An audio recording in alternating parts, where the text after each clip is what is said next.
a new home in the next couple days. So, bringing her out and seeing how she does.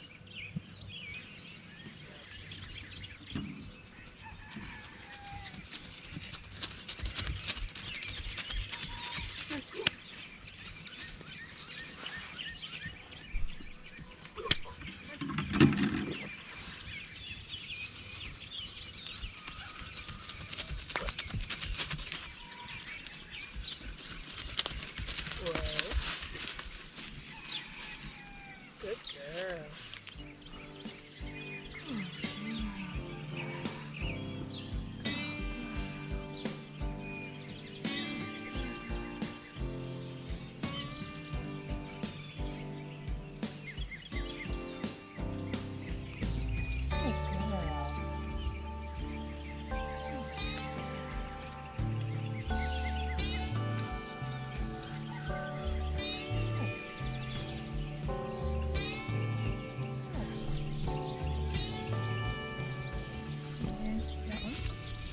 You gonna walk away? All right, move. Nope, that way.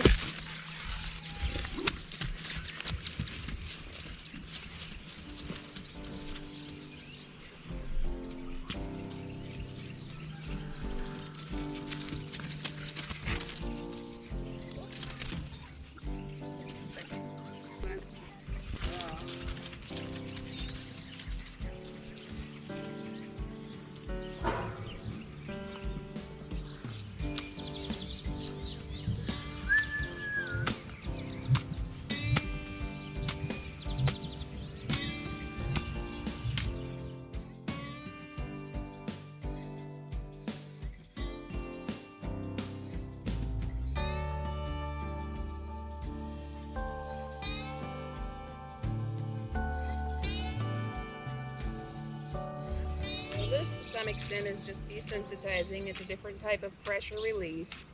So when she first started, she thought she just wanted to walk out, and sometimes you want to be able to swing the rope around them without them moving. So as soon as she started moving, I just kept on it until she stopped, and she figured out eventually that stopping is what we wanted, and now she's just kind of standing here. She wants to move, that's okay. I won't release the pressure because you don't want to reward them for what you don't want them to do. The whole goal is to reward and release like that when she stops and starts doing what you want. Oh, you got an itch too? She wants to move, we let her move. She figures it out.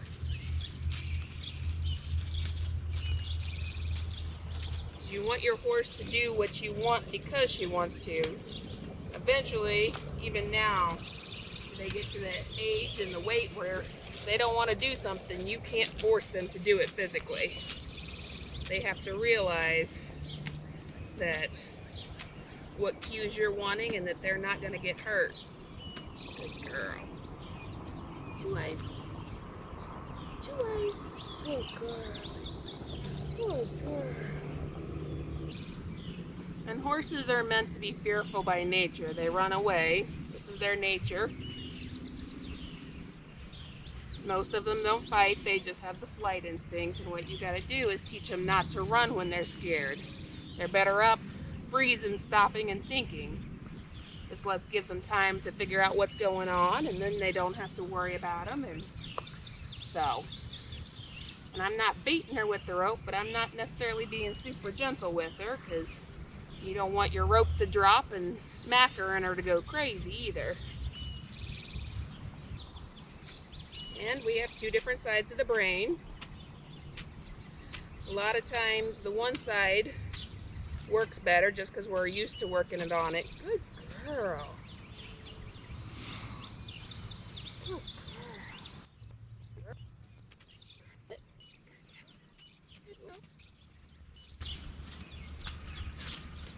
She trusts me, but eventually her little bit of scaredness run out. She's just not used to this exercise.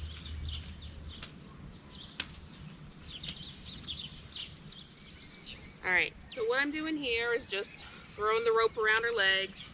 This is just to, if we drop the lead rope, gets wrapped around their legs, they don't freak out and start running away. So she has little thoughts about it. She's not being extremely scared. She's obviously not moving, but she's not doing any of the cues to teach you that she's okay with it either. Her ears are back, but to some extent when you work behind her, their ears are back.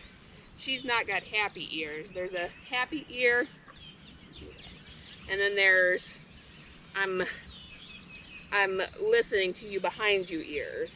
So, and that can sometimes take a little while to figure out. But, so, good girl. This just kind of lets her know that the rope's not gonna hurt. And if she moves, that's okay. We just teach her that she's gonna move. We're gonna move our feet slow until we give us 2 eyes. 2 eyes means respect in the horse world. And it's better not trying to force them to stand still. It's better to teach them to stand still. Because if they want to go somewhere, they wait too much for you to force them to stay still. Come on. Ha. Ha.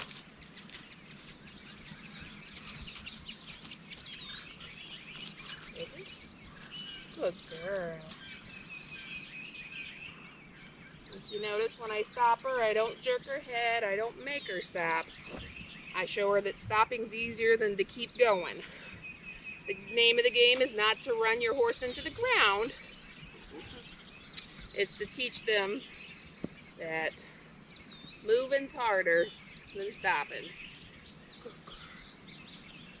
Okay, so this is Princess's last training session. She's gonna go to her new home tomorrow. We just like to make sure she remembers everything, work out everything a little bit before we send her out.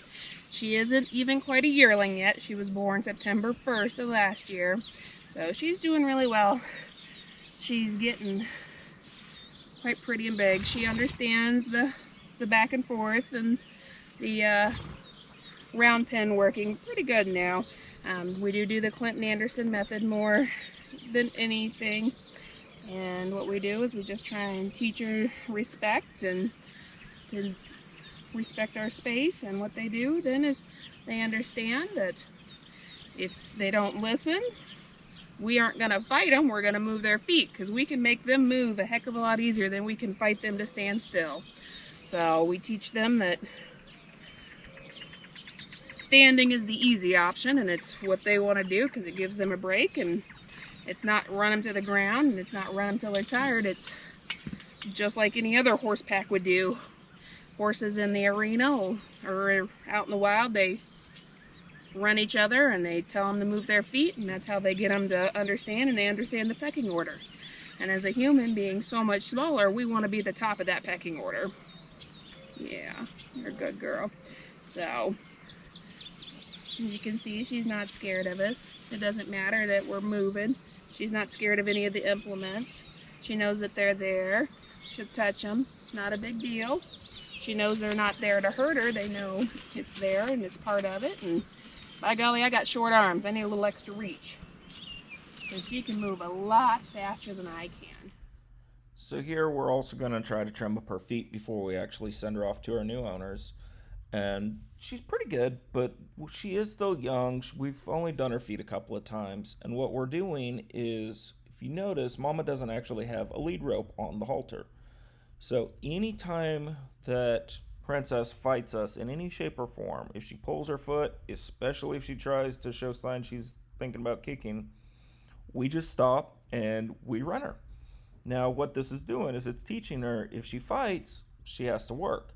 If she just stands still, then it's not a big deal. She can just stand still and we'll trim her feet. Because what we don't want to do is we don't want to get into this habit of she's constantly pulling away from us and doing circles around us as we're trying to work her feet. We don't want to get to the point where she's thinking about kicking us and we're smacking her on her hips to, stop her from kicking. So what we're finding is just run her. As long as we're showing her, hey, we are in charge. If you're not going to do what we want to do, then we're going to make you move your feet. You're going to run. And we're going to keep running you until you start listening. So usually we'll just run 2 or 3 laps around round pin, and then we'll go back to clipping her feet. Now, since we are still teaching her this process, we're not using the clippers to clip off big chunks of the hoof at a time. We're taking a lot smaller bites and we're taking a lot more bites. So it's doing two things. One, it's making her realize, okay, we're going to have to stand here for a while because this is going to take longer because we're doing small snips. And with the small snips, it also means that if she does start to pull and we're going to run her, then she's not having half of her hoof dangling that we were trying to cut off. So by taking those small bites, it does a lot of good. It gets you eventually where you want the hoof to be, but it gives you the option of if she fights us in any way, shape, or form, then you just run her, and even if you don't have the trim job done, it's not going to be a big deal. You're not going to have a big chunk of hoof that's been half cut off and still dangling there. So this is the method that we are finding works best, especially for these yearlings. It seems a lot easier to just teach them from the get-go, just to stand, let us play with your feet, let us clip your feet. It's not a big deal. And if they think it's going to be a big deal, well, then we're going to run you. We're going to exercise you. And it doesn't take long before they realize that exercising is a lot of work. Standing here is definitely the easier option. So maybe I'll just stand here and let you do your thing. So that's kind of what we're learning. That's making life a lot easier for us with these yearlings. And it also means that when we're dealing with the full adult horse, then we're not fighting them. So obviously you don't want to get into a fight with a 1,500-pound animal because you being 150, 200 pounds, you're going to lose against that 1,500-pound animal every time. So when they're small, when they're young, you want to teach them to respect you, respect your space, and to let you do what you want to do to the animal, because if it comes down to brute strength, the horse is going to win every time and you are going to lose. So it's that psychological, just teach them that you're not here to hurt them, you're here to help them, you're here to do things that might be uncomfortable, but they're not going to fight you.